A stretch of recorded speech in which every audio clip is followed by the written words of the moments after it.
curious and to show affection. And oh, I'm sorry. Yo, yo, yo! We're live with Run the Coinverse, episode 44. We got you boys, the real Randy Chavez, Crypto Rain, and your girl, Queen Veve. Woo! What's up, everyone? Exciting to be here. Hello, Dashi. Woo, go Dashi! Awesome. So what have you guys been up to this week in the Veve OMI space? Randy. I've been trying so hard not to put any money in because I still owe a tiny bit on taxes. And I want the number 41 Anna. And it's listed on there for $777. And I want to go and sell one of my version 2 logos because, I got to. But David said in the Discord to not sell them. And I want that 41 Anna though. I want it. And yeah. Well, you got two. You got two, right? Oh yeah, you got two because you had two. Yeah, because Wendy gave me hers. It's like, nice. Wendy was using my second logo, so I gave her a bunch of stuff, and she gave me the version 2 logo. Nice. Don't sell it. Oh my god, I couldn't sell it. Hey guys, I'm finally a master collector now. All right, Jordan. Yeah. Woo! Nice. I bought a bunch of just like comics and just little NFTs, and it managed to push me up to I'm just on the master collector line, but like if too many people come up, I'm gonna drop back down to Diamond 1. So I'm like right on the line there at about 800 points a day. So woo, master collector. And you got that with no OMI staked, right? I've got 10 million OMI staked. Yeah. Oh, okay. So yeah. So you actually only have like 200 points a day that you're getting from the collectibles. That's probably about right. Yeah, because I've got about 250 collectibles, I think. Oh, that's still pretty good. And 93 comics. Oh yeah, that's actually still a lot. I feel like you should be getting more points. Yeah, I don't know. I've got a few secret rares and stuff. I've got a few good ones. I've probably got like a handful that I've probably got, the 80-20 rule. There's probably 20% of my collectibles that make up 80% of the value of what they're worth. And I love getting the cheap comics. Just like I just grab one of everything. So I've got like at least one or two of just about every comic. Yeah, that's a good way to get a bunch of points. Yeah, and it's also just like I like reading them. I've only read like a few of them, but there's a lot. Have you guys gone through all the comics? No. Have I gone through all the comics? Yeah, all the like Veve comics. Have you actually read them? Oh, have I read all of them? No, I've read a good amount of them. I like the Deadpool ones; they're hysterical. I would say the best ones probably the Death of Captain America ones are really good, and then you have the ones of. I wish we had all of them, like the Civil War and the Secret War ones. Those are really good, but we only have like pieces of them.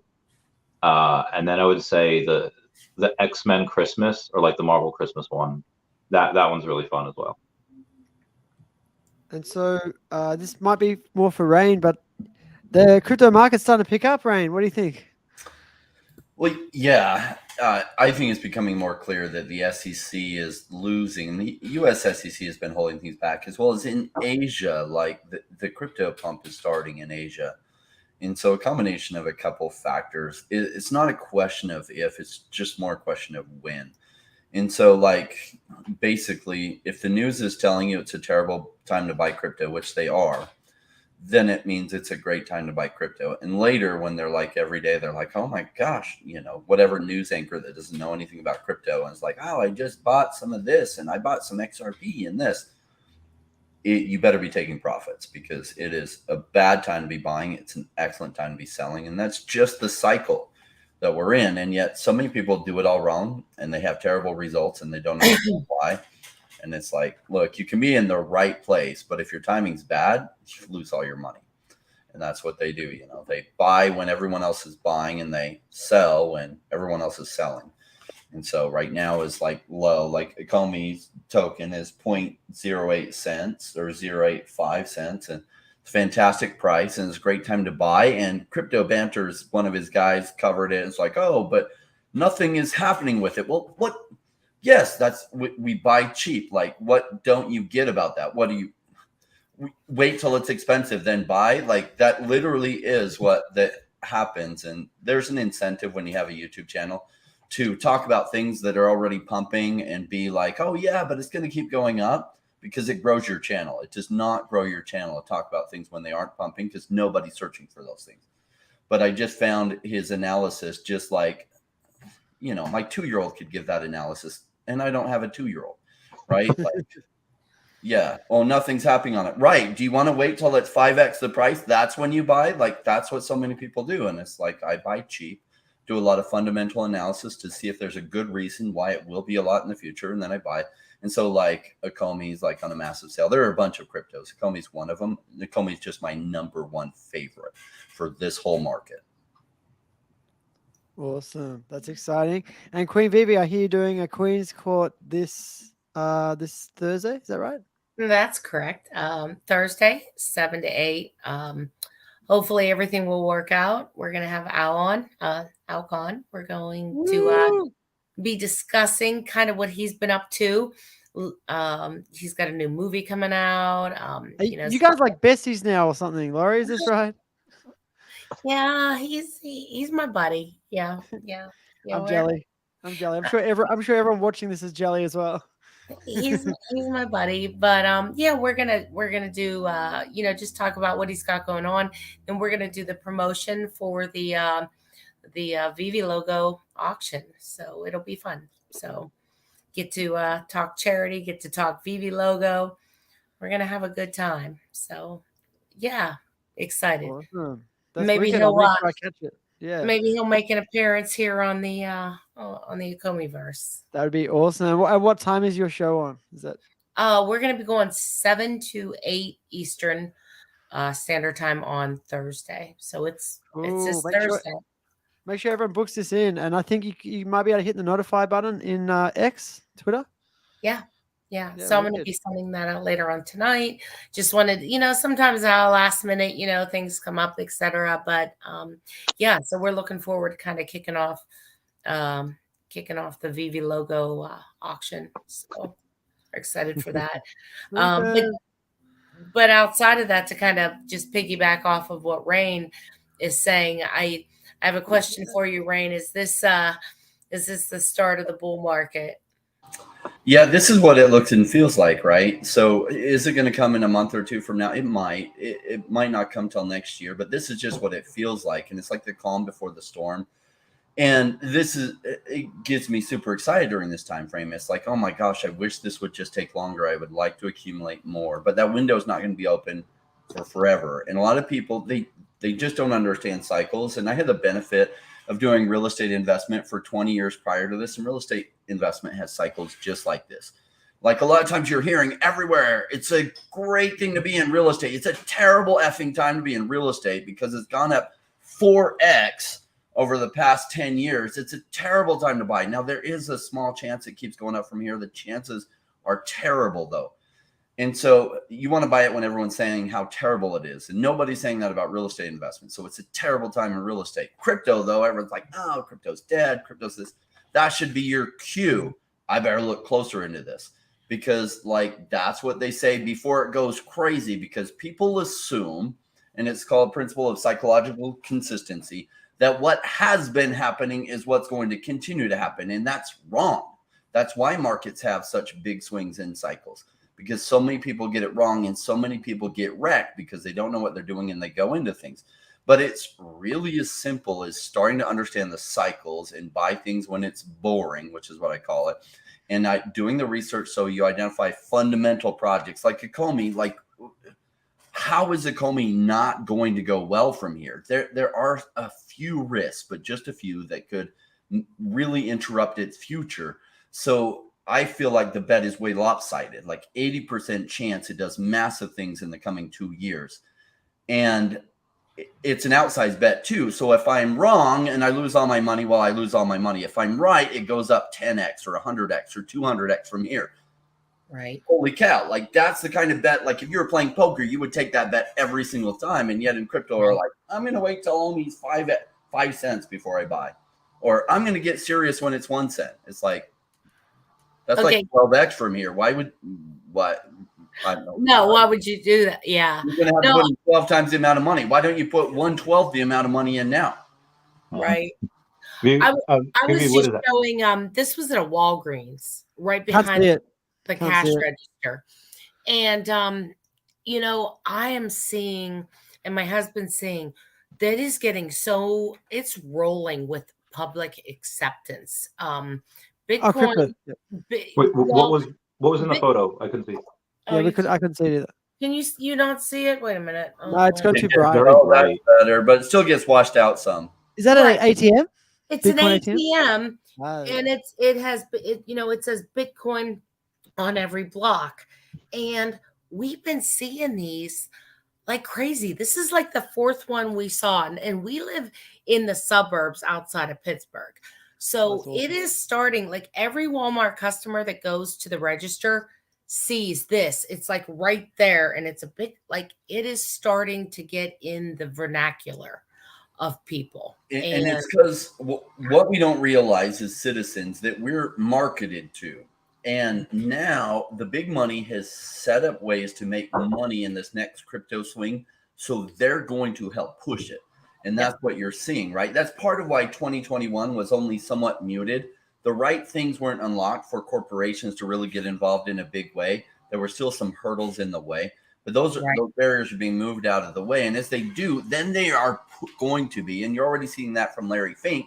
Now that he has his infrastructure set up, Larry Fink is selling Bitcoin to people and sharing them on the idea. So do you want to be in before everyone comes around or after? Because I like making money, so I try to buy before everyone gets there. And then when everyone's piling in, then I take profits. And it really is buy low and sell high, but so many people, like, they literally want to buy high and hope that it goes higher, and it usually ends poorly that way. I just, the OMI is exactly the place to be. I laughed on crypto, in the OMI whale group that we're in. Somebody shared this video of on Crypto Banter. They had like super chats so they could get OMI cover, and it's like, oh, there's not much happening there. I'm in projects. And even though they have these big partnerships, with like Marvel and stuff, sometimes partnerships don't matter. And it's just like, it's a bear market. Like like literally people think because that channel's big, and I really do respect Banter, who's the founder of it, but they still get this wrong when they're covering it, because there's no incentives to cover things when they're cheap, because it won't draw a lot of viewers for you. So they literally talk about things that just 5x because it gets them lots of viewers, but that's the bad time to buy them. You want to buy them before those massive gains. And so just realize that often YouTube channels have messed up incentives. They're not geared to get you the best returns. They're geared to get the biggest channel, and you get the biggest channel by covering things that are already pumping, because people want to hear about it after it's already gone 5x and they're buying it.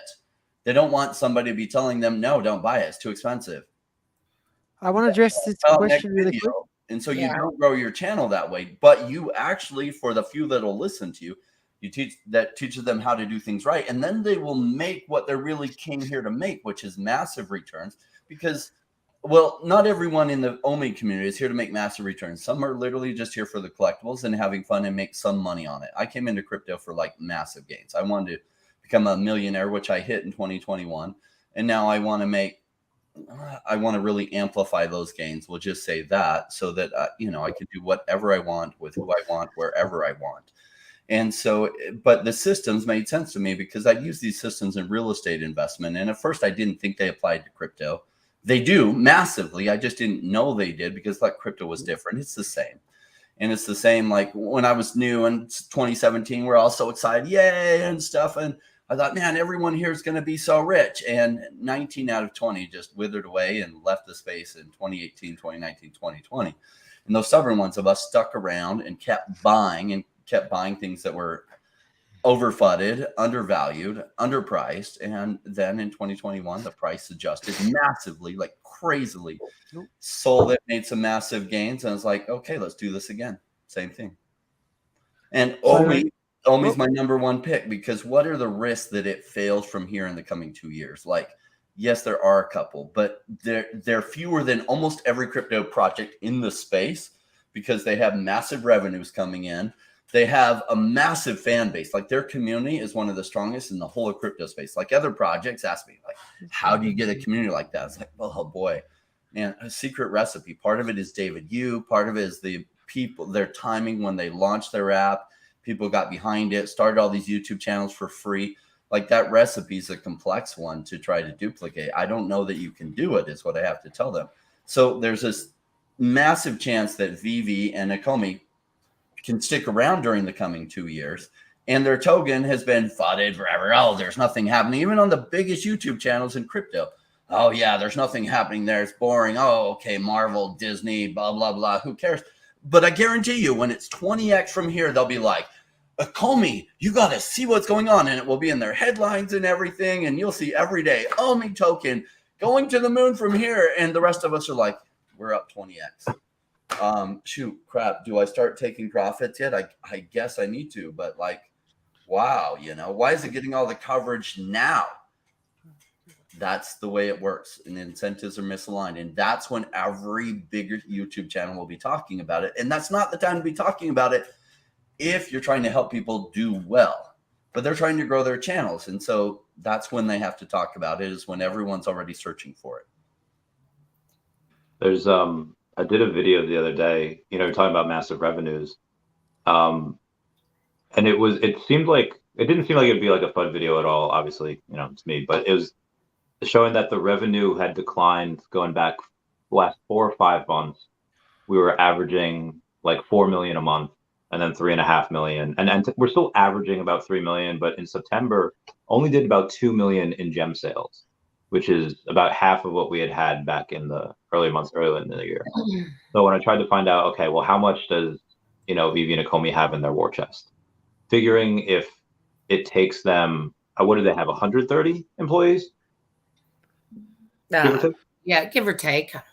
Okay, so figure if it's, let's just say, for averaging it out, we know Dan and David don't take a salary, but let's just say out of the 130 employees that have, 100K a year, and you divide that, over 12 months. So they would only need about $1,083,000 per month to cover just the people working for them. But that's not including their OMI holdings. OMI has, I think, in their business development wallet, I think they had like 40 total.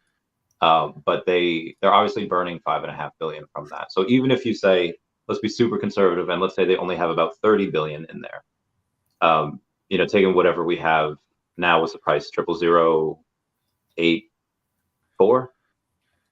So yeah. That's about another 25 million, not including cash reserves. So I would say they have tens of millions in cash reserves ready to go at any point. Let's say like anywhere between 25 and 40, give or take, which I think is a lot. I don't know how you would judge. Their token obviously is going to be connected with that, but generally when looking at it like a crypto company that's going to have a metaverse, how do you go and judge the market cap, like what the market cap should be of the token compared to the market cap of the company? They aren't tied so much the same way. In fact, this is somewhat being explored, that market caps for tokens can be completely unrealistic.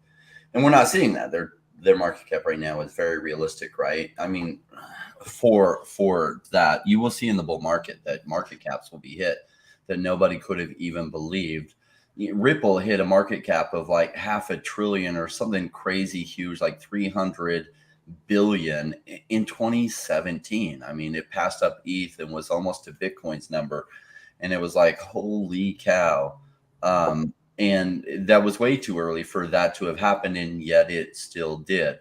So OMI's market cap, it depends on whether, a normal range for what OMI should go to this coming bull market is somewhere between 1 to 10 cents, maybe 20 cents. Now, that doesn't mean that's what will happen. What could happen is it could go all the way to $5. It shouldn't happen, but don't let it mean that it won't. See, I was an early buyer in Axie Infinity Land, which, came out in January 2019. I thought this idea of a blockchain game, which hadn't been built yet, all they had was these characters. And truthfully, I didn't think their characters were all that cute looking, but they had these little axies that you could get. And they were selling land. I thought this concept is really, really cool. This might do well. So I was buying these mystic chests for about 1 ETH, which was about $70 to $100. And I bought a whole bunch of them. I bought 20 or 22 mystic chests alone. And I put about $4,100 into their land chest because I bought some of their forest and Arctic and stuff. And the mystic pieces of land went to, if it was touching a road, and about 4 of mine had been touching a road, $120,000 a piece from $70. And it's like, should that have happened? No. Did it happen? What is the use case of Axie land? I can't say we even really still know. So should that have happened? No. Did it happen? Yes. And why? Because Axie hit the hype cycle so well that it pushed it into the zone of like complete unbelievability. Now, I like Veve and OMI because it's possibly in position to hit that same thing and the traction that it could get, so that things will get absolutely crazy. They have a burn for their token. They have a mechanism where you'll be able to buy like the bronze tickets and burn them, which will just amplify people FOMOing in when all the major channels are covering it, right? And wait till we get to 20x from here, and all the major channels will be covering it and talking about all day long, and they'll be talking about how they always knew this was going to be a big project. You'll see it. It's stupid, right? But that's when the money isn't covering it, right? So I didn't have a channel way back. Not financial advice, anybody. Right. But watch, that's how it happens, and it's crazy. And then they'll be like, then, all these new people will come in with Veve and OMI channels only, or be covering it a ton more, and it will have a next wave, and it will go to numbers if it happens that way. And I can't say I know that it does. I don't have a magic crystal ball. The one I bought from Walmart doesn't work, but this is how things often play out. And so what we're doing as investors, we're just playing the chances. I'd say there's an 80% chance it goes between 1 to 20 cents, and a 20% chance it goes absolutely ballistic and crazy to numbers like a dollar. A dollar is crazy. It shouldn't hit $1. Doesn't mean it won't. $5 is absolutely ludicrous. It should never hit $5 this cycle. Shouldn't. That doesn't mean it won't. Even if we burn over 100 billion OMI, and we're at 200 billion, $5 is $1 trillion market cap. That y'all would. If it hits $5 rain, I'll tattoo your face on my body somewhere. Just crypto rain is fine. Okay, that's fine. Rain, you're sending this guy over here homeless. He keeps buying OMI. Right, no. Even if it hits $1, I'll put crypto rain. You are high on OMI today, and I love it. But geez. I want to address the comment I saw before. David and Dan are confirmed going to France. They're going to that event in Auxerre. It's like 2.5 hours south of Paris. Mm-hmm. It is a crypto event. They've never done this before. I'll throw it back on the screen as well, so while you talk about it. You guys see it on the screen now? Yeah, so it is a crypto event, and it is so it's not a collectibles event. It's not like DCon or Comic-Con. I don't think they would go and do this unless they would have some form of utility. And I don't just mean MCP points. I think they will have bronze tickets by this point. I know they were aiming for it for the end of this year. They may or may not get that, but they'll definitely be able to have that on. They should be able to have that by. You by can that see point. Here, David Yu is a speaker, and Dan Crothers as well. I don't know whether or not next to each other. Shout out to Fanny. Oh yeah, you've interviewed her, haven't you? Yeah, she's on the channel every now and then. She's great. We're trying to get, after she finalizes a couple of things, we'll get her on the channel again. She's been working like a dog since she got back from New York, though.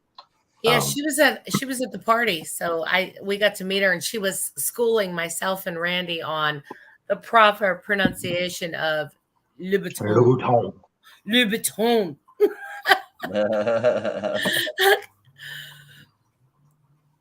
She's French. In case that wasn't clear. Oui. The French get very particular about pronunciation. Oh yeah, she schooled Randy and I. Well, Randy was horrible. Tell him how you pronounced it, Randy. Louboutin. Louboutin, and I pronounced it Louboutin, and she was like, Louboutin. I'm like, oh, okay. So Vivi's not going to decon, right, this year? I Or don't not think confirmed? so. They haven't said yet. I don't think they want to. I mean, we have the numbers from Eagle Eye. Eagle Eye's mentioned that in Discord, like an hour ago, there was 600 new signups on VV within the few days of Comic-Con that we had. You're not getting that from Decon. So by all means, VV, just because of nostalgia and whatever, they could go to Decon just because they could do whatever they want. But I don't think it behooves them to do that because there's not a ton of people there like there is Comic-Con. Everyone's going to the Marvel booth and they'll see VV on accident. People that are going Decon are going for, if we go, we'll go for VV. But if Tokidoki people, whatever. Oh, Randy got rugged. Randy got rugged. You're back. Am I back? You're Yeah, back. you're back. Oh, we moved. Okay. We switched places. Yeah, Musical we're playing chairs. round table. Lori. But basically, it's just I don't think it really has. This way, Lori. This way. Yeah, Alex No, the said other way. in spaces no decon. There you go. Oh, that's Are you high fiving? Yeah. But No at the end of the footsies. day, it's not gonna do them a lot to go to decon. So I hope they don't. I hope they just focus on. They're trying to focus on Asia, so I'm hoping they focus on that. And one thing that I noticed, I know people complain sometimes about, signups and things like that, but, part of this is just branding and marketing. And it's the exact same point I was trying to make with the ATM with Bitcoin. It takes people, so many times to hear something before it sticks. So, each year you see Marvel and VV beside each other, over and over. These things start to stick, and we're starting to see Bitcoin just become part of, like I said before, the vernacular. It's getting less and more accepted. Fidelity's offering, like, these trusted brands are now backing something that probably 3 years ago was looked at as the devil's currency. So, I think it's a good thing that we're seeing that shift in perspective kind of come through. So I see what they're doing, you know what I mean, just with the consistent labeling and over time that people are going to associate the two. So it looks like we got 600 signups for New York Comic Con. 600 new VV users just during New York Comic Con, I think that is. So it's not. They're in premier position for this whole idea of digital collectibles when it goes viral, right? So they're building as much as they can. People get depressed. Oh, like signups are down and user activity is down. That's just what crypto winters look like, because we're talking about early stage usage of something, right? So it's very, very, very early stage. And so it hasn't caught on across the world. And because it's really tied to these really volatile cycles, this is so normal. Of course, they could spend $100 million ad campaign and it would get them 1,000 signups or 2,000 signups. Exactly. But if they wait till the timing, they don't have to spend any money and they're going to get 10 million signups, right? As long as they keep doing the right things, which they're improving the VV app, they continue to make more functionality, more partnerships, more things happening. They're doing all the right things to be in pole position or the premier position as this idea of Bitcoin comes in and everyone's talking about Bitcoin. And then they're talking about NFTs, digital collectibles, all that. And then they're like, wait, digital comics? There's digital comics? Oh my gosh. And then you have some Saudi prince that's like, comes in and sweeps the floor on like everything he's interested in. And then guess what? His friends hear about it. And guess what they do? They come in and they sweep the floor. And so this is just how, when things go viral, right? This is why it's important to be here early. It's important to not listen to all the people that do not know what the F they're talking about. And you're buying during this time, but you're not buying from now to sell in a week. You're buying from now to sell when the rains come in, and they will come in. And you will see all these people talking about Bitcoin like everywhere. And you're hearing all these people talking about crypto and digital collectibles. And that's when you take profits. And that's what I mean, Rain. It start like the snowball. You feel it starting, huh? You see it. I'm seeing, maybe not in collectibles, but I see the relationships and I see the branding there and the trying to imprint it. But with crypto, especially Bitcoin, I'm really, I can see a noticeable change in the way it's, how often it's mentioned in television, the way that, like I said, now you're seeing these ATMs set up in little, podunk. Like I don't live, you know what I mean? I live in the suburbs of Pittsburgh.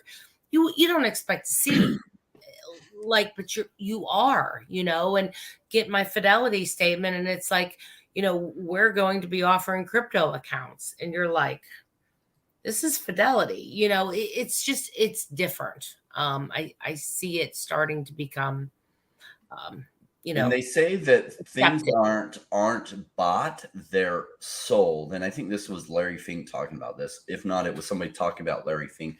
And he's talking about the financial markets, right? How they are, now that they have positions. So Fidelity, number of years ago or whatever, Jamie Dimon from Chase is like, oh, Bitcoin's rat poison or whatever they said. It's because they didn't have any way to make money as that was sold. And now that some of those on-ramps and they can make money as they sell it to people, they're the ones going to be selling it now that they can profit by it. And then join them, right? What's that? You can't beat them. Join them. You just know where they're going to be already and get there before they're talking about it. And then, and so everyone who gets there late is going to be paying the really high prices that I'm going to take profits into, because it's hard to tell how far up things are going to go. Like I sold that Axie Infinity land at 100x, and it went all the way 3000x. And did I know it'd go that far? No. And there was no reason to suspect it even would, yet it did. So it's then you run into the other problem of how early do I sell? Is it too late? And that is a difficult problem. It's a great problem to have, right? Who would like to be 100x up on their investment and wondering if it's too soon to sell? And you take some profits out. In fact, maybe you sell half, and so you're up 50x just from the profits you pulled out. And you're like, oh my gosh. And so then you sell some more and you realize it went 500x, and you're like, nah, shoot, how do you know? See, and I think that's right where you need a plan, because sometimes in the heat of the moment, look, none of us sold our collectible. Well, none of us really emptied out our collectible accounts, because in the heat of the moment, you're not always thinking straight. So, I like the idea of having that plan. Like if Cardano hits X, I'm going to sell, 50% or whatever it is, and I'm going to take this much profit. But then you've got my husband that's more like, well, you got to see how things are going, or if that's the right time to do it. And I'm like, what do you do? My tendency is pick a point and sell. Yes. His tendency is more let's wait and see what's rolling at the time. So it's hard with the emotions to sell when you need to, just like it's hard to buy now. And it's hard because people are like, oh, what if, and what I put in, because there's a lot of people, they're down 80% of what they put in. There's some people that are down 90% of what they put in. And right now they're scared to put more in. It's normal to be scared. It's brave to be like, man, prices are way, way down. When else do I want to add in? What a blessing. It's brave to think that way. And that is the way that I thought about it last bear market. And I had to force myself to think about it that way, because I didn't know for sure if these crypto cycles happen like they had the past 2 times, but I felt like it was a safe bet. But it was hard. It was scary. I just forced myself to do it. This bear market, same thing. It's like, okay, cool. Yeah. Buy when it's cheap. Buy when everyone else is, the things reverse, and a lot of people are like, I've been putting it down, things in, I've been dollar cost averaging, I'm down 80%. And it's like, cool. So every dollar you put in now, you're getting 4 times the amount from what you were getting average. Why wouldn't you do that? And then things will reverse. Now, some things will still die from here to the bull market, but most of those have already died. And so, likely you could throw a dart at the dartboard and do just okay, because the timing right now is really good. It's not usually this good. It's really good right now because the right things are setting up for Bitcoin to take off. And after everyone starts talking about Bitcoin, it's almost 30. I think it's almost at 32. Yeah, we're pumping Bitcoin, guys. We've got to stop this. We've got to stop all this bullish talk. Yeah, it's running right now, massive. It is. Right? It's 31,899. I got 32. My whole crypto portfolio is all green today. I got 32.1.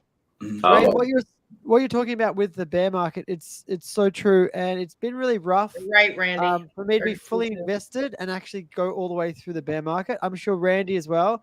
This is like your first proper bear market where you're fully invested, and we're just watching it be so low for so long. We're all in a crypto whale group together, and we've watched some of the people in that group become so bearish they've left the group. They've sold their OMI, they've dumped it, they've left the group. We've probably had to kick out a few people, and we've lost like maybe 5 or 6 members, right? Yeah, It's out been a of rough 20, Yeah, we've lost. it's been a rough bear 25%, market. and these people have YouTube channels. Some of them, they have other things, and you would think they know, and they just don't. Well, they're also relatively young. I think except for the most recent guy, Yes. they were all. I mean, well, they weren't like 18, but they In their 20s. you know, like this is like 24. Yeah. Yeah, it's like the when Legolas and Gimli are looking at the previous Battle of Helm's Deep, and they're looking about their troops, like some have seen too many winters, and then Legolas like, or too few, as in like they're too young, they're too wet between the ears. Yeah. So there's this guy called Plan B over on the Twitter. He's got 1.8 million followers. I guess you guys know him. Mm-hmm. His most recent repost and it's from a month ago. It's on the 18th. It says November 20 in 2022, 15.5K was the bottom. So Bitcoin will rise towards 2024 halving. Bitcoin already rose from 18 to 27 since January. And in 2024, Bitcoin will be greater than 32K at the halving, between 32 and 66K. And in 2025, it'll be between 100,000 and 1 million. Now, obviously, this is just his opinion, but you don't get to have 1.8 million followers by being wrong on a lot of things. His charts are incredible. But this is going right in line with what he's saying.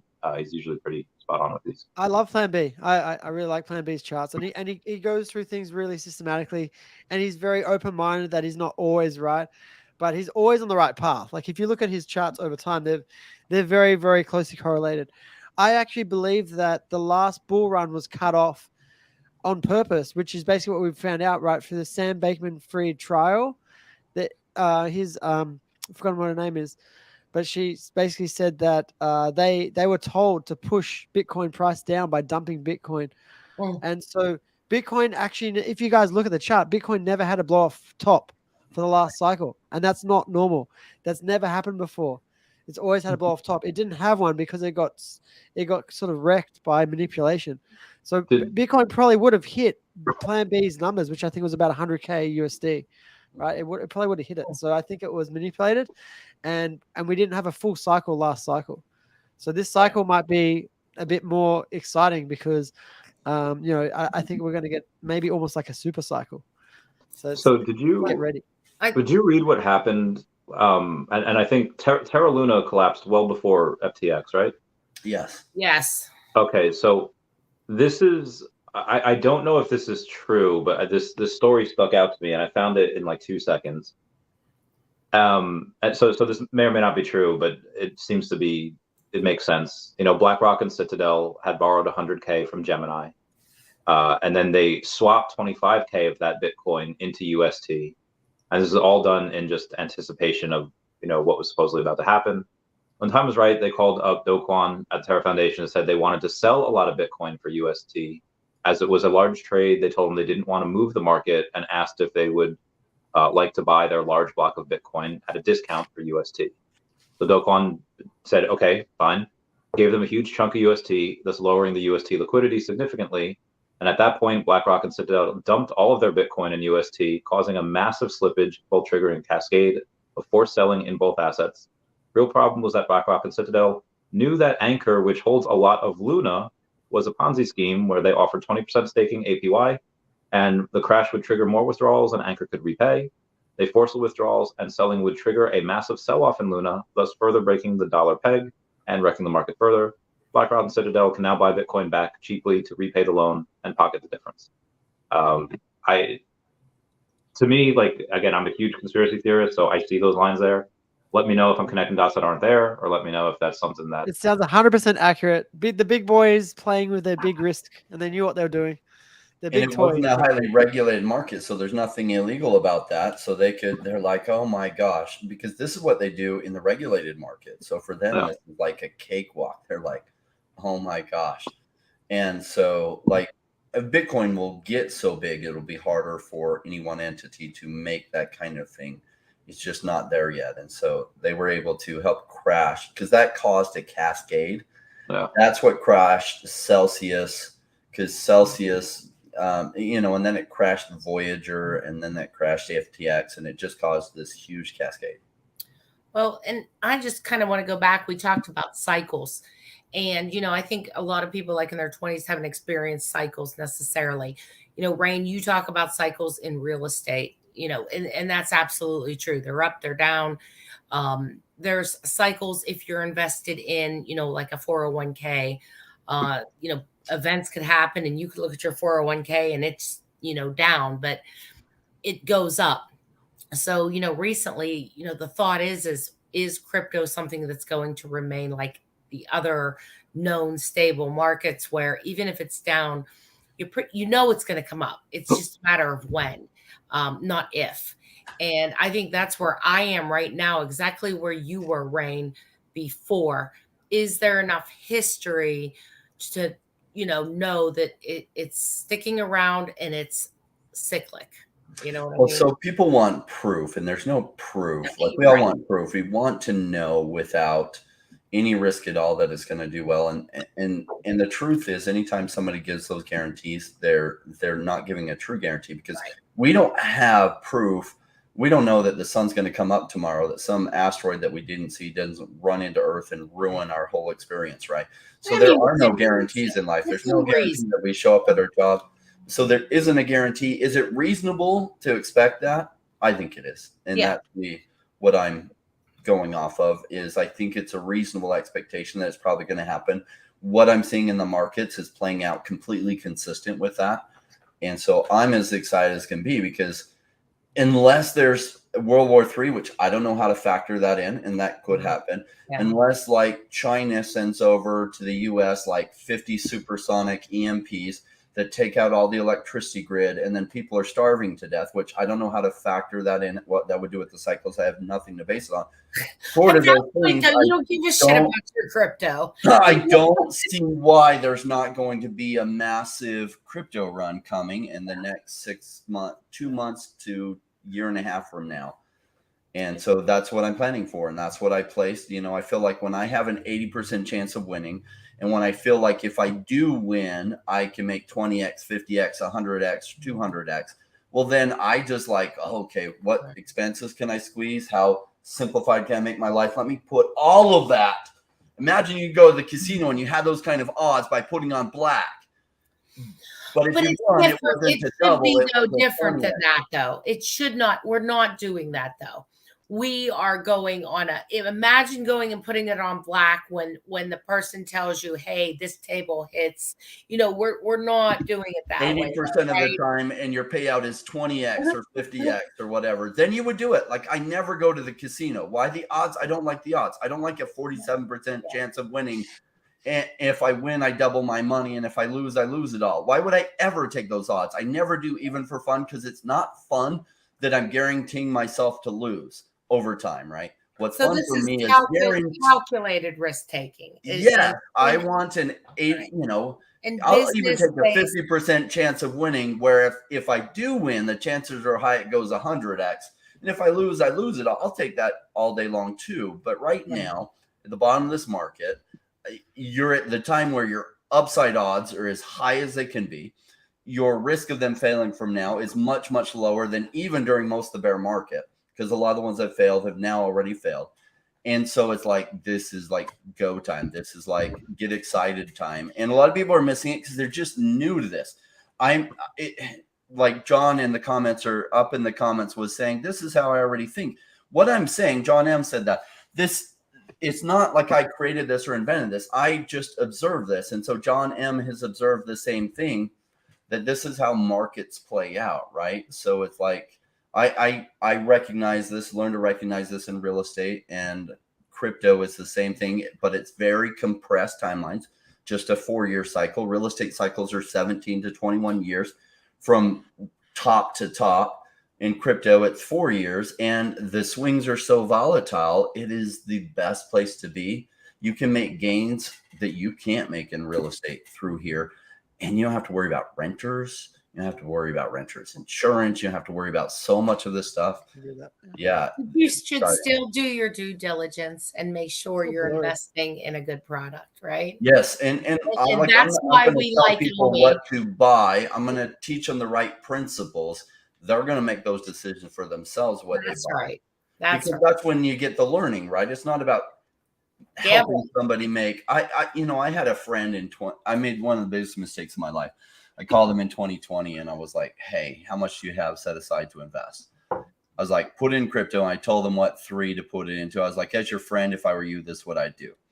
So he turned like 3,000 into like 40, 50 or 60,000, but he learned nothing. So then he's like, what do I do now? And I realized I had created a situation where, yes, he's made some money and he's got these expectations now that it always happens like that. And he has no idea what to buy next. And I actually broke him because now he won't research anything. He had those kind of gains with no research himself. And so I capsized his whole future because I told him what to buy. And so when I had the channel, I was always like, I'm not going to give financial advice. So I'm not going to tell people what to buy. But when people really pushed me there, I was like, no, literally, I will not do you that disservice of telling you what to buy. Because when you take the risk and you lose, you learn a ton. You get amazing education. When you take the risk and you win, you get an amazing education. Because the goal is for you guys to get really good at this. Because why not be in something where if you get really good, you can make millions of dollars on top of the job that you're already doing.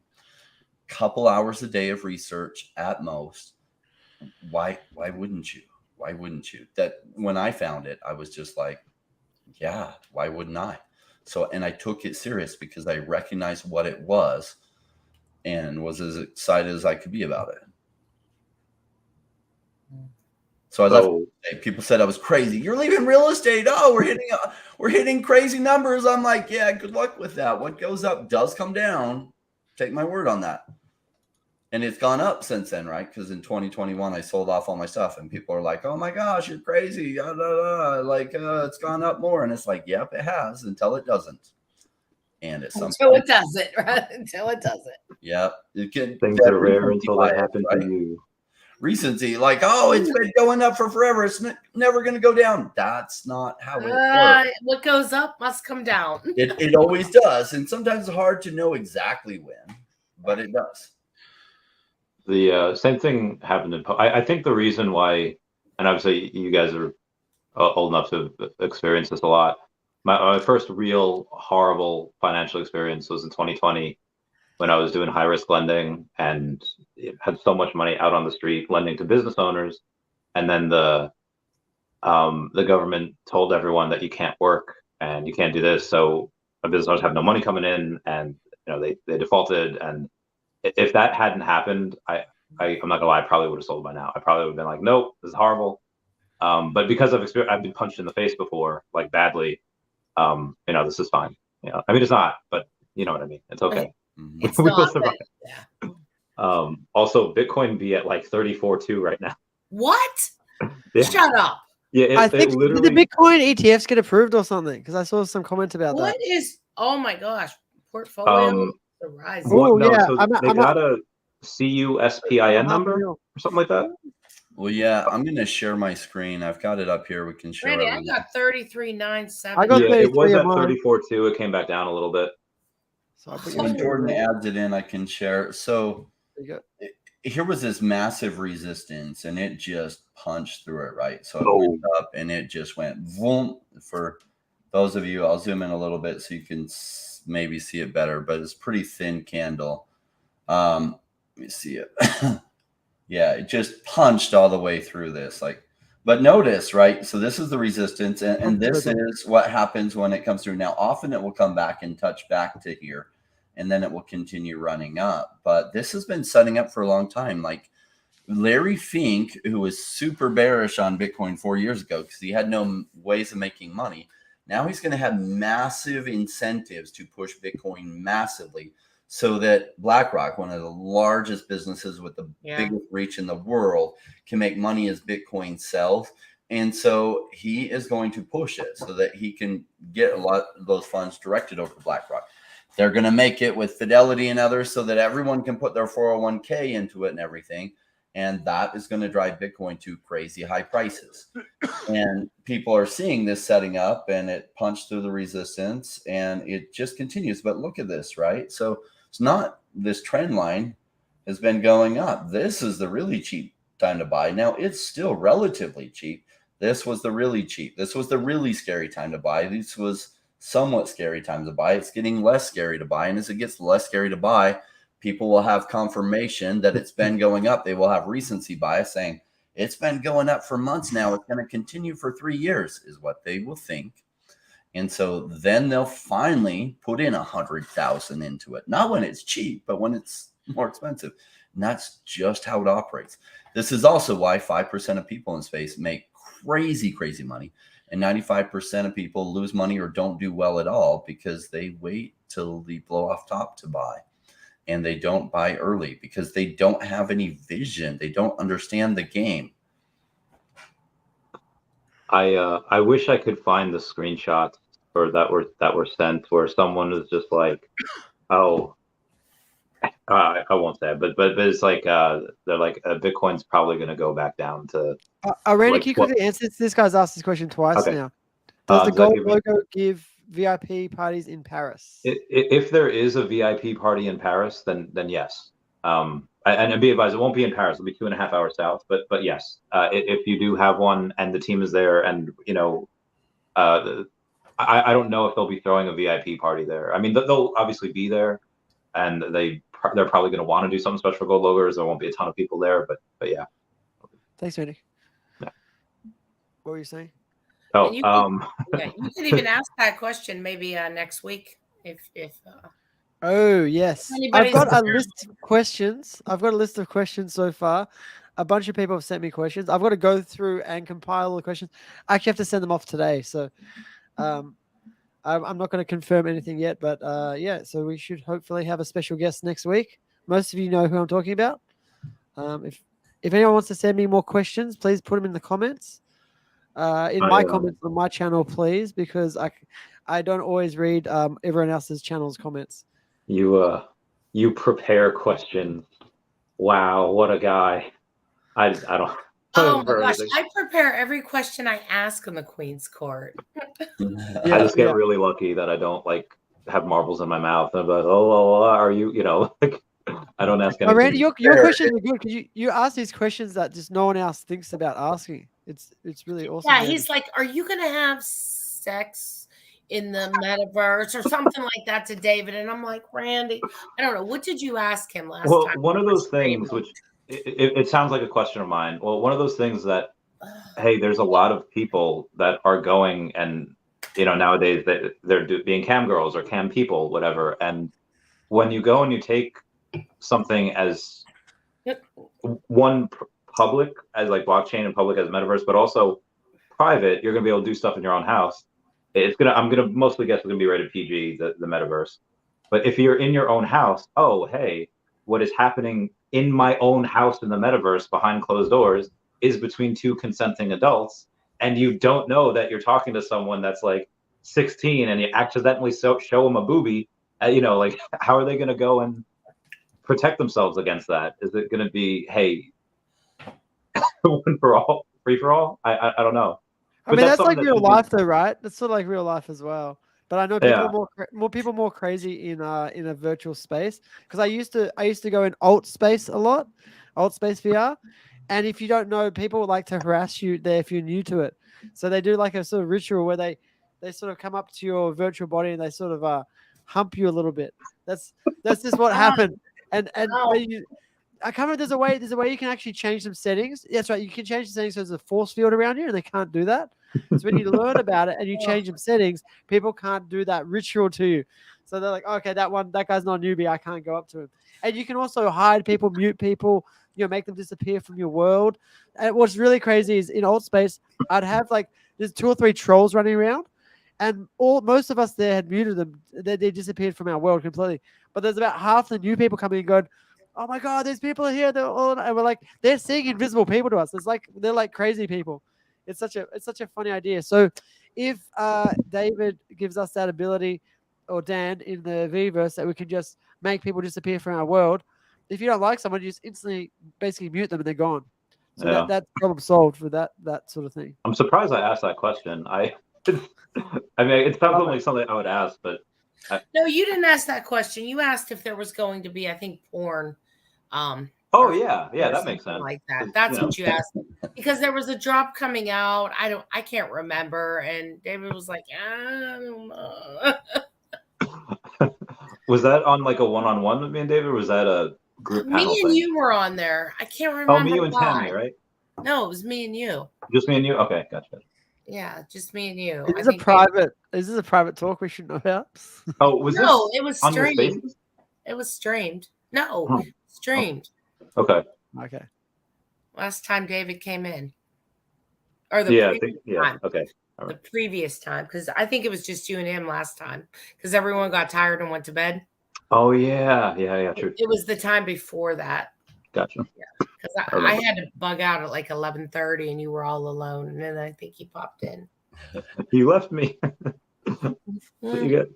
But anyway, shout out to Jordan for preparing for that. That's a good, good awesome. stuff. Yeah, well, he's booked in the calendar, this particular person. So hopefully that's good.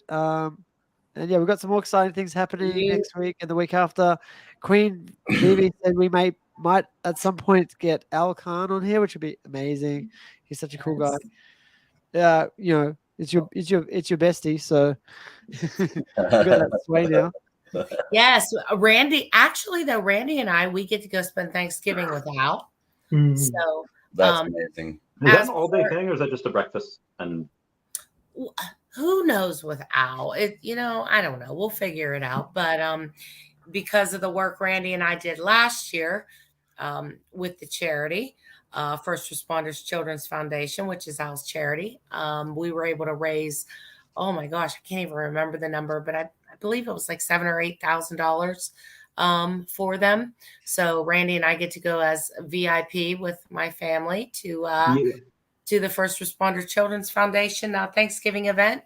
I appreciate that, the invite. I know you could have invited anyone, but you chose me.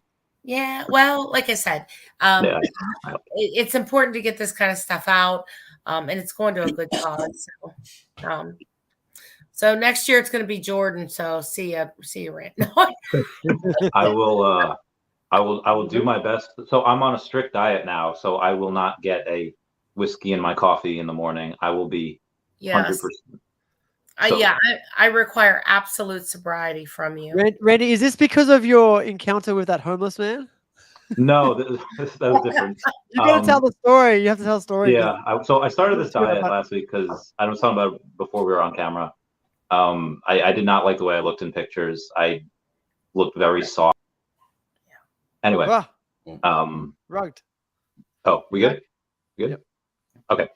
So this morning, I was at work and there was and I should have known, like the owner of the company, which he like can't even see his computer. Like he's like, oh my God, you see that guy? He's like running with a puppy. I think he stole it from someone. It was like a homeless man. We have a lot of homeless people around. I live in a really bad area. And so I was like, okay, Randy Chavez time. I go and I put my belt on, put my wallet down. I was like, look at this red. And I start running after him. And this person is really fast for a homeless person. I was like, oh my God. So after like a quarter mile, I decide to just try to scream to get his attention. I go, "Arr!" And he goes, and as he like turns around, I don't know if he sees me, but he's looking at the cars, I guess, trying to see where like where the sound came from. And it's not a puppy in his arms. It's his clothes. And then he goes into like the woods. I guess he got scared. I was like, okay, well that was you probably just terrified some psychologically impaired homeless guy. Probably on drugs. It's not 100% my fault. I thought a puppy was in danger. But again, Randy, I don't know Randy, the puppy hero. I get that though. If a puppy was in danger, I've stopped in the middle of the road to pick up. Like I've stopped literal traffic, put on four-ways, and got out and picked up kittens from the road. So I got you, Randy. I did the same with dogs. I love you I guys had my so friend much. driving next to me. We stopped our cars. Yeah. And we stopped the whole like freeway. Yeah. Oh, so it was like a highway, yeah. and we got the dog in my car, and we kept driving. And I've done that. I've just pulled over right in the middle, put on my four-ways, and been like, "Stop! There's a kitten on the road. Come on!" Like I would do it for I would do it for awesome. any animal. Animal lovers. Yes, animal lovers. I forget what we were talking about before this. I don't know. What's going on in Veve this week, Randy? What do we have jumping good? So they had the Aladdin and the Tinkerbell pencil airdrops again. They're going to keep on doing these until they sell out. They're doing these like every month or so because they still have more and more people buying and completing sets. So they have that. There only 5? There were only supposed to be 5. Right? There are, but what I mean is that they're going to keep doing it for Aladdin and for the Tinkerbell sets because people keep on buying them. Keep airdropping. Yeah, the pencil. Keep airdropping. Gotcha.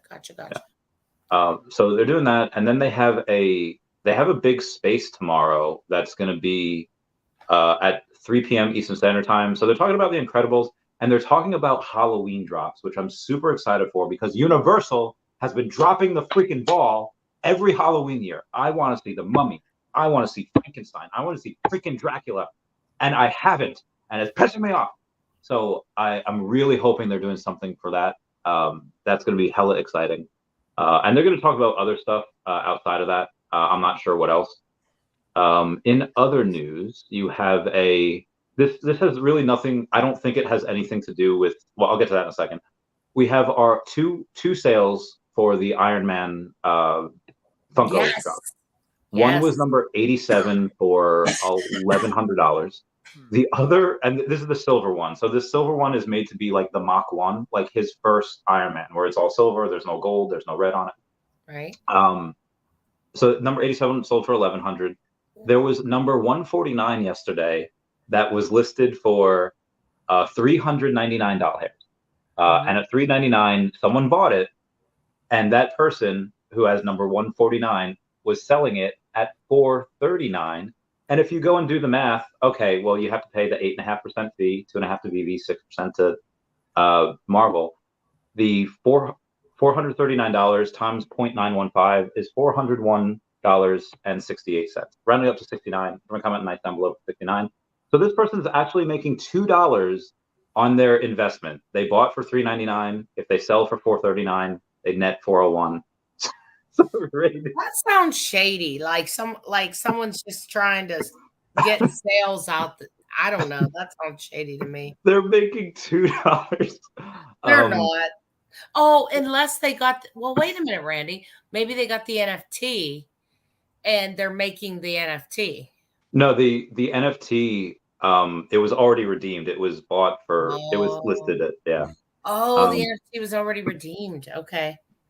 Yeah. These are the NFTs on Veve. So we have some of them on there now. Yeah, we have 5 of the. Interesting.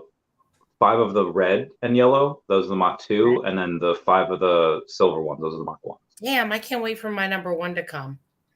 And then unbeknownst, may or may not be unrelated, Disney's filed a lot of patents recently over the last 6 months, and they're about to enable NFT redemptions, or aka interoperability. It's a random patent application. So they disclose a system method that allows interoperability amongst the issuer of NFTs. And they've done this probably a dozen times. And most of it has to do with their rides over at Disney. So either, most likely, they're trying to do something on their own at their parks, saying, hey, if you scan your phone at the beginning of this ride and then scan at the end, showing that you have gone through, you get a free digital collectible. And they've done this a bunch of times in different variations. And like, okay, you can now change the music on your screen on your ride. Like, if you go to Harry Potter World, you get and you go from, let's say, like Hogsmeade, and you want to go to Diagon Alley. You have to take a train there, and the train that you take is, the Hogwarts Express. You go through platform 9 3/4, and you get like a little show. And it doesn't matter what car you're in, you're going to get the same show depending, regardless. But what it looks like Disney's trying to do is, hey, Magic, is they're saying I like, have this on video. Go yeah. ahead. So what they're trying to do is say like, oh, if you're in one part of this car ride, obviously not a Harry Potter, it's a Universal, but if you're in one part of this car ride, depending on what NFT you have, if you connect your wallet, you'll be shown a different show. So that's what they show in the applications, which are really cool. And the ones today that they're doing is different your wallet. I haven't gone over it today. I was going to do a video. Physical. So you could be, if you have a physical asset, a real world experience, augmented reality experience, a virtual reality experience, or a mixed reality experience.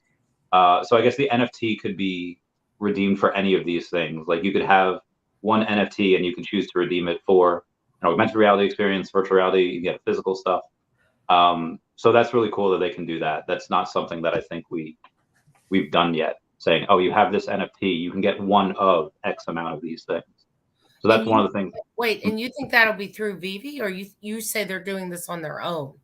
It's so I will say that publicly, Veve has been showing everyone, not just Disney, really what NFTs are, how to navigate the space.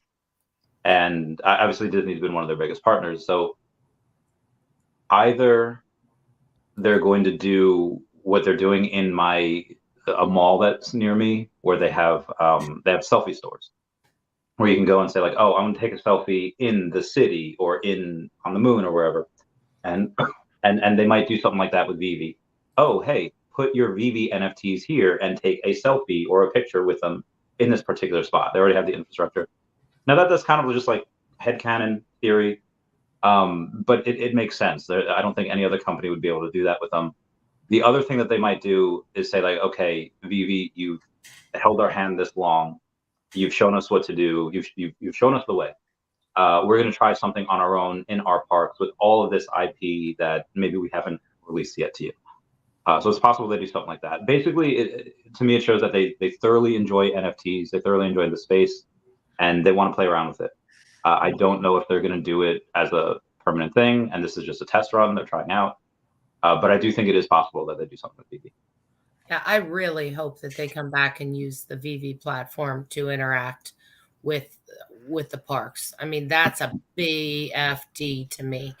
You know what I mean? Like, I think that's a big deal. It would be disheartening if they had their own set of Disney NFTs. Just, you know what I mean? I think that would be rough, but it is what it is. Maybe we got a lot of comments saying, and being real, they'll probably go that way. I mean, it's Disney. They'll probably, and they're looking for a way to do that. However, that doesn't mean 20 years from now, the Veve ones aren't worth far more. But Vivi's the gift store, so maybe, maybe not. But like you said, maybe Vivi's the collector's app, and they have their own little utility app. But I'm thinking it will be a bonus if they don't do it that way. But I'm expecting Disney to do what Disney feels is best for them, which will probably be like, let's do our own thing. And if they don't, and they just continue to push it through Veve, bonus, awesome. But they did fire their NFT team. What, like True. a year ago? Right. And they do have a successful model with Veve that they can just like, let's amp up and keep doing this. Randy, I heard a butt coming out of you. Yeah. So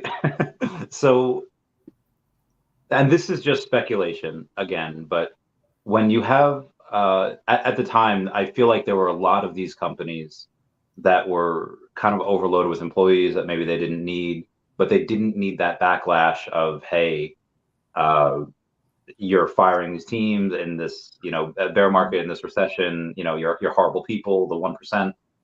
But when Elon Musk went and he fired 75% of Twitter or X, that gave a lot of these, CEOs the green light. Hey, he did it now. The heat's all on him. Now let's start doing it. And so I think it's public that the Metaverse team was hired by Bob Chapek, and I don't know how many other teams he had fired that were specifically hired by Bob Chapek, and maybe he's just getting rid of Bob Chapek's people, and he's using hey, we're downsizing, and he's using that as an excuse to get rid of them. Again, this is my theory. I don't know if that's 100%. If that goes in line with what people have heard about him or his relationship with Bob Chapek. But that would make sense, that he got rid of their metaverse team just because they were hired by Bob Chapek. Who they pick next for it, I hope it would be Cavernous, because Cavernous has shown amazing stuff.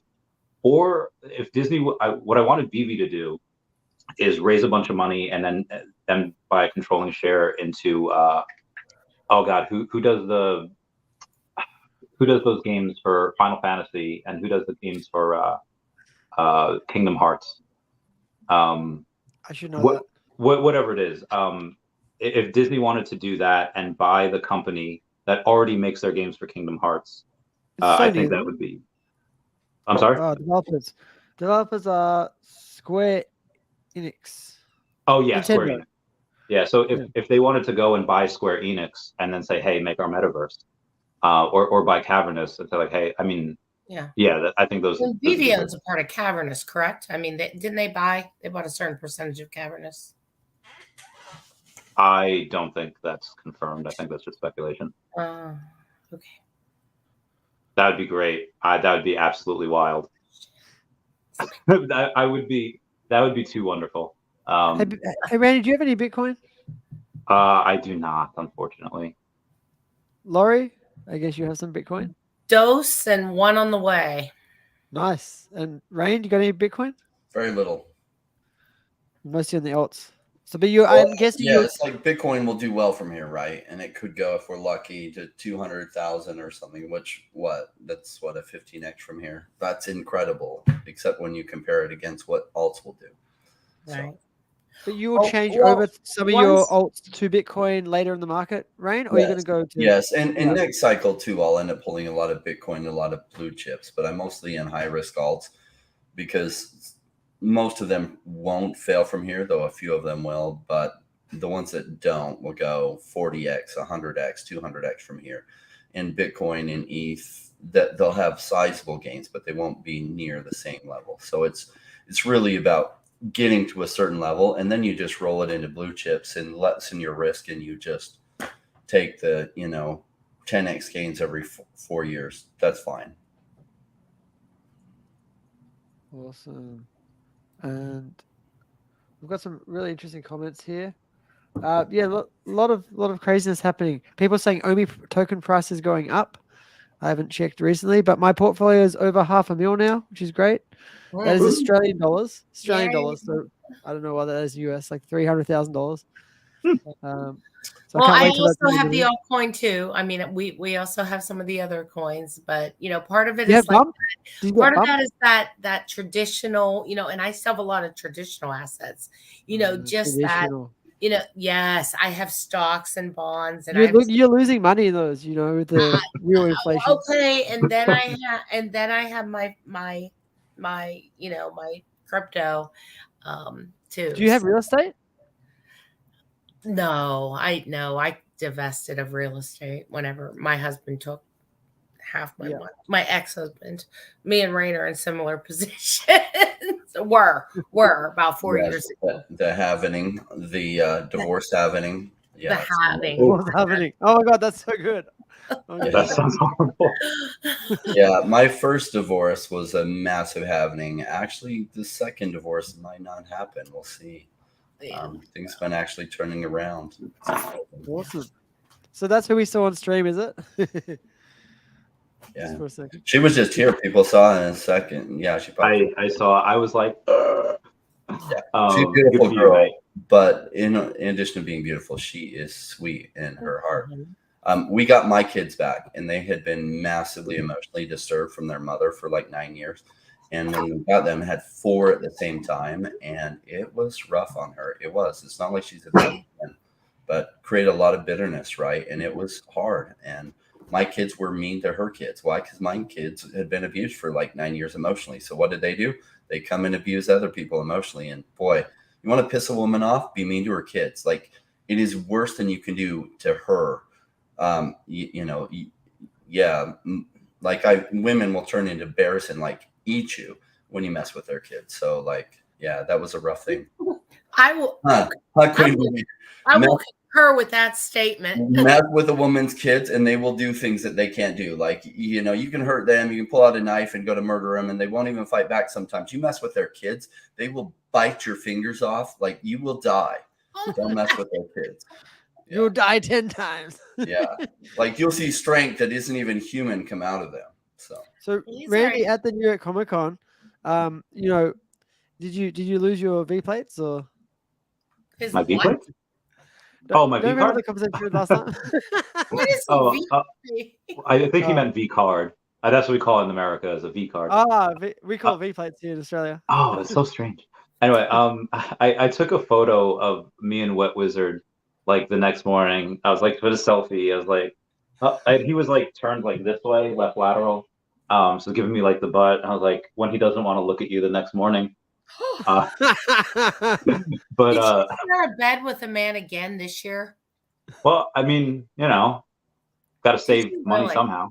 Was Taps there, guys? Was Taps? No, Taps had a bachelor party. It was Foster last year. Well, Foster decided to be all Canadian this year and stay with his other Canadian friends in Jersey. And I literally told Foster, I will only ever fly into New Jersey again. I'll never, because this happened to me once in 2018 New York Comic Con. We stayed in New Jersey because it was cheaper, and some of the Ubers were okay. Some of the Ubers were like $130 getting back to that hotel. I was like, Foster, and he had that twice. Twice it happened to him. I was like, I told you. Wow. Yeah, you didn't share. You shared. Did you share a room with anyone this year? Seriously. Wet Wizard was my. You did share a room. Okay. Oh, cool. Wet Wizard had Did you guys sleep toe to head again? He snores. There was not a lot of sleeping. He just goes. It's not even like a cute like me. It's like he has something he puts around his mouth. He has like a giant Band-Aid that he puts over his mouth, so it forces him to breathe through his nose. But at some point in the night, he just rips it off and just goes. That sounds dangerous. Force himself to breathe through his nose. Oh my gosh.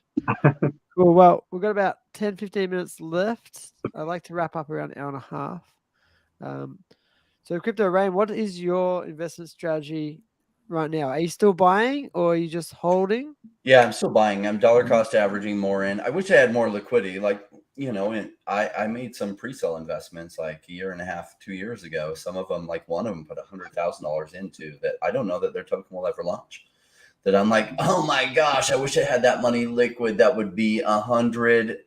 What would that be? 100 million more OMI. And I'm just like, oh gosh, you know, what can I do to get that money free? Right? Like I can't, but like, would I like to have a lot more OMI? I'd like to have a lot more OMI and other things. So I'm still accumulating. I've actually cut my expenses, and I know I don't need to do this, but I just can't, because every time I go to spend money, right? So I want to buy $200 or $300 worth of stuff.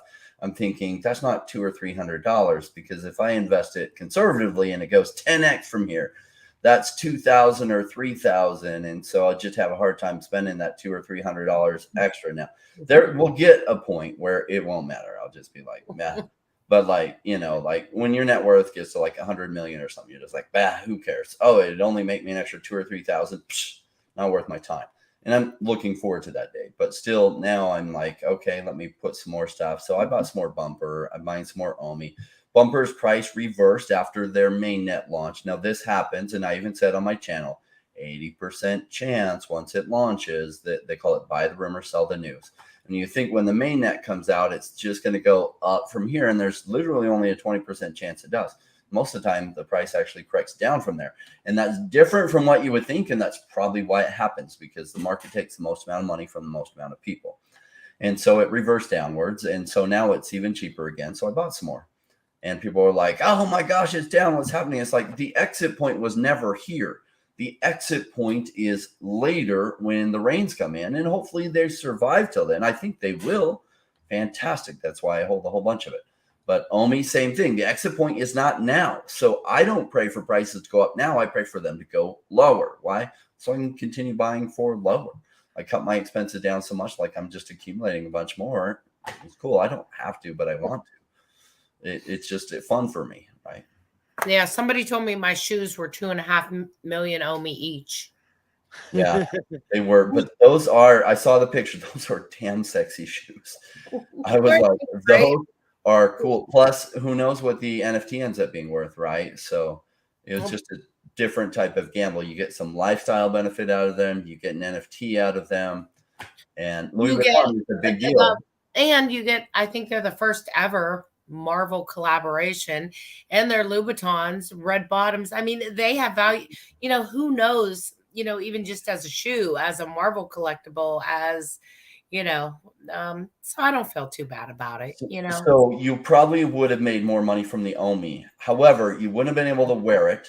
I know. Girls love, and like girls in shoes, right? So you get a lot of functional lifestyle stuff because probably, Lori, you're making some good decisions. After you get to a certain amount of money, it's not about more money anymore. It's about lifestyle, right? And you'll have memory. Yeah, making memories and the memories with it, right? So in your case, it makes perfect sense. You made the decision. Ooh. Whoa, massive green candles on OMI. Holy crap. Dang. You know, like secretly, I've been hoping there's a project that I invested massively in that I might be able to sell some tokens. They'll finally be launching their token. And of course, I have to take profits and diversify if it does. And I've been secretly hoping the number is in the millions. I was like, man, if I could get like harvest 1 million from that, I would secretly buy like 1 billion OMI tokens. And over a period of like 3 weeks, I'd have to, so I don't like spike the price, right? So we'll see, you know, who knows? And who they might is not pumping actually OMI token until January or February, but we reached 0088 at one point. Some people are saying 0009 now, Randy. Depends on the exchange. It was before. I mean, unless it's like it's 8. At least on CoinGecko, it's 876. Maybe on certain exchanges you see it a little bit higher. Yeah, on Uniswap it's 0009.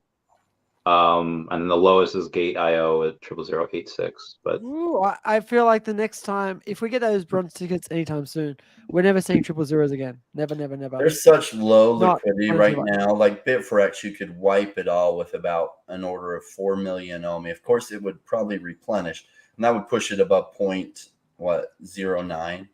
But yeah, like there's not a lot of liquidity, which is, you know, if I was trying to accumulate 1 billion OMI, that would actually be a pain. I'd literally have to sit at the computer all the time, so I don't like massively blow it up on myself. I'm just buying the sell orders. Yeah, and they're just slowly buying and putting in like 100,000 at a time. Like it would actually be a pain in the butt. Would it be fun? Kind of. The first 24 hours of it would be more fun than the second 48 hours or whatever. I got so my one of my newest whales, he had we had sold, it wasn't a ton. I think we just sold like 100 ounces of silver that he had. And he's got a couple of 100-ounce bars that we're looking to sell for him, which figure going around 2,200 each, give or take. They would have, he got OMI with it last time. We're doing a 40-40-20 split. Now he's going to do, on these next bars, he's going to get 40% Bitcoin, 40% OMI, and 20% Grumpy Cat. Because as I've gone on and kind of gotten a bit closer with that community, they have a lot going on that I feel like nobody's really talking about. So obviously, you know, give me $100,000, most of it's going to OMI. But I don't know, I would, this is a powerful meme coin. They have a comic book coming out. They have a charity arm. Grumpy Cat has a comic book coming out? Yeah. It's really cool. Yeah, it's really cool.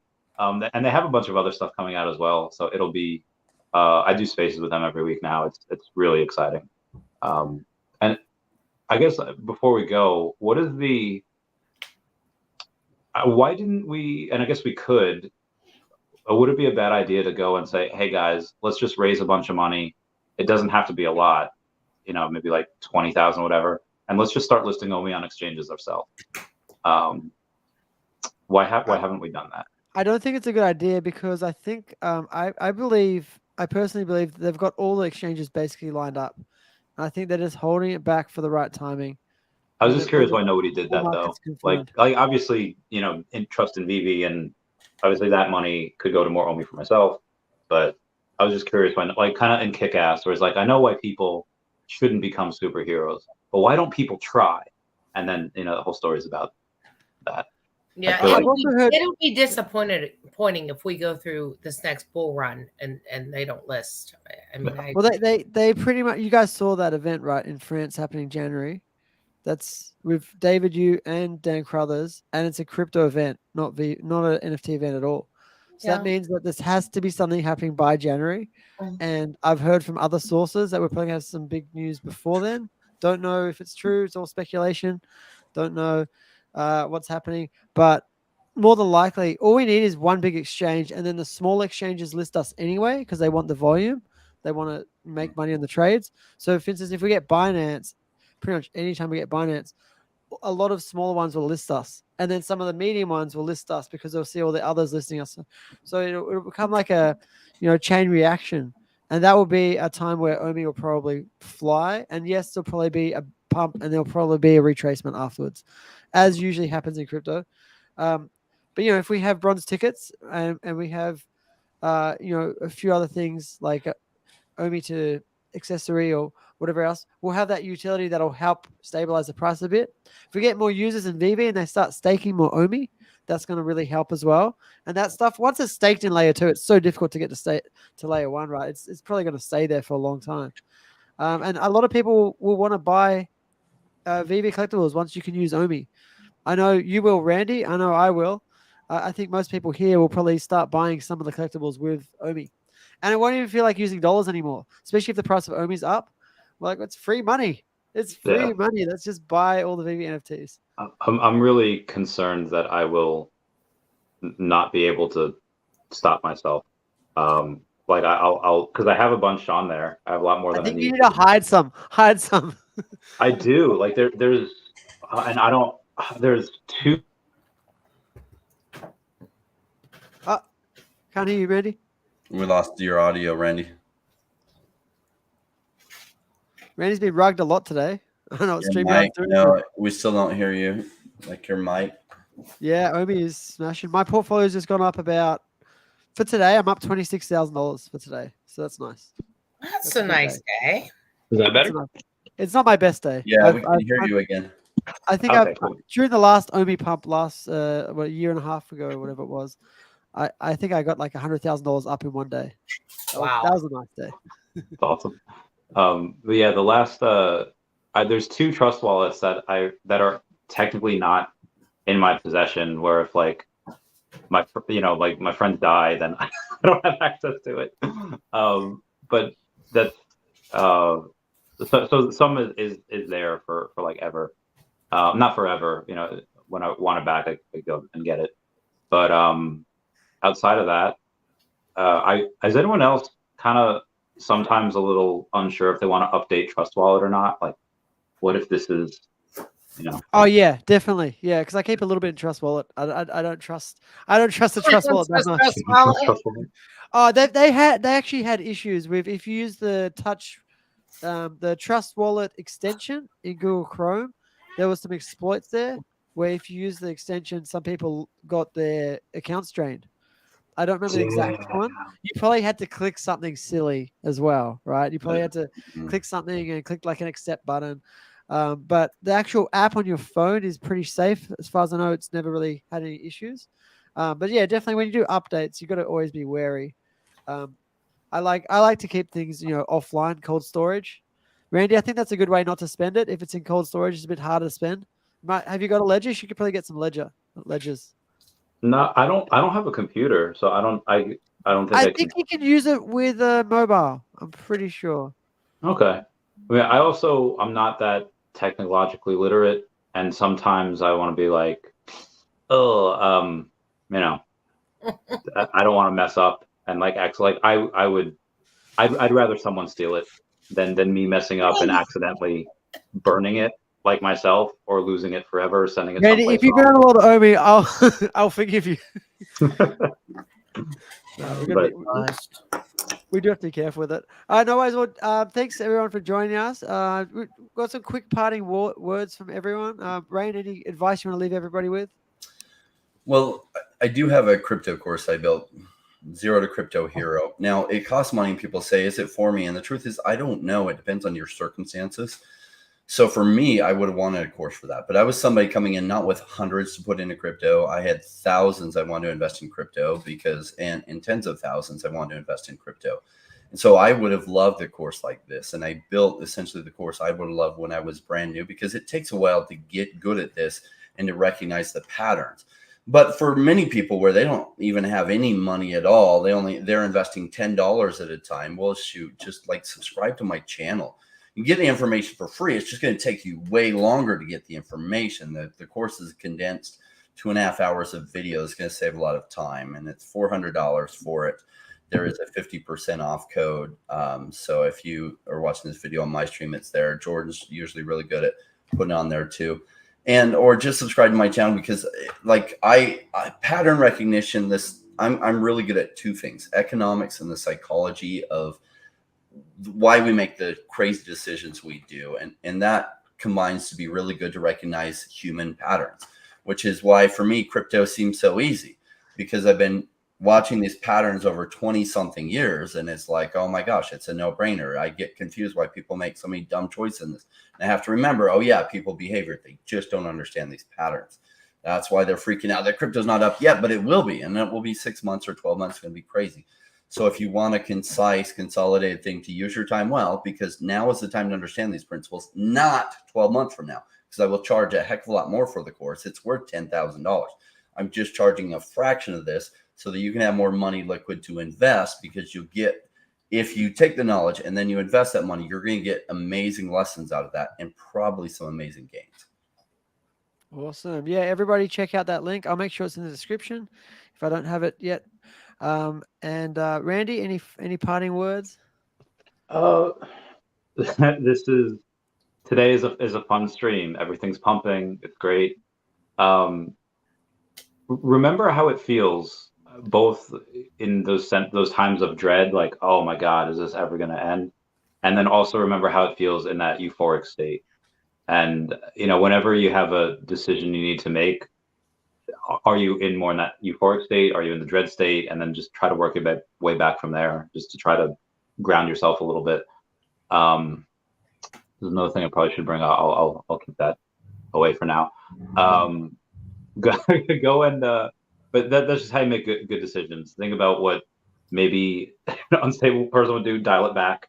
Semi-stable person would do, dial it back, stable, and then that would be my, or at the end of the day, like Rain has, use someone's instincts that you trust more than your own. And if you pay for Rain's class or course, I don't know, I would trust him more than most, just because he's been in this for a long time, proven some success. I'm a little bit more of a cowboy, and I haven't spent that much time on crypto. It's been high risk lending, Pokemon cards, stocks, and this is kind of my newest one. What's funny is naturally you do a lot of these things, Randy. It's just recognize the patterns. You buy when they're boring and it's not pumping yet, because you can see the buildup for it. Yeah.